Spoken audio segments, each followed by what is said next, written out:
Social confidence without arrogance.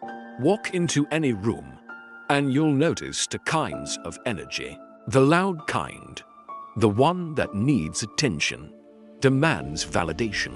The voice that says, "Look at me." And then there's another kind, quieter, steadier, the kind of presence that doesn't chase the spotlight, yet somehow the room notices anyway. That's social confidence without arrogance. Real confidence doesn't announce itself. It doesn't interrupt conversations just to be heard.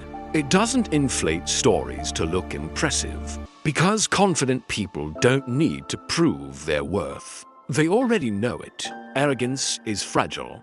It's loud because it's afraid of being ignored. It dominates because it fears being questioned. But true confidence, it listens. Confident people ask questions. They make others feel seen. They understand something powerful. Respect grows when people feel valued. Arrogance tries to stand above others. Confidence stands with them. You don't have to be the smartest voice in the room. You just need to be present. Speak when you have something meaningful to add.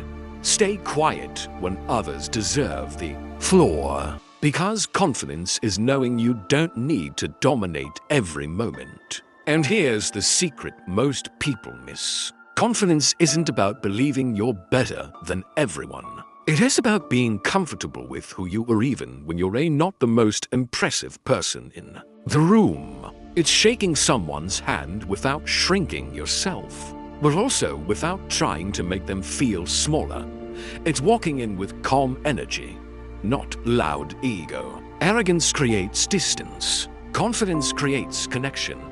People don't remember the person who talked the most. They remember the one who made them feel respected, the one who listened, the one who spoke with clarity, not superiority. Because real confidence whispers something powerful. I don't need to compete with you. There's space for both of us here. And ironically, that's the kind of presence people trust the most. True social confidence isn't about being the biggest person in the room. It's about being secure and let others shine too.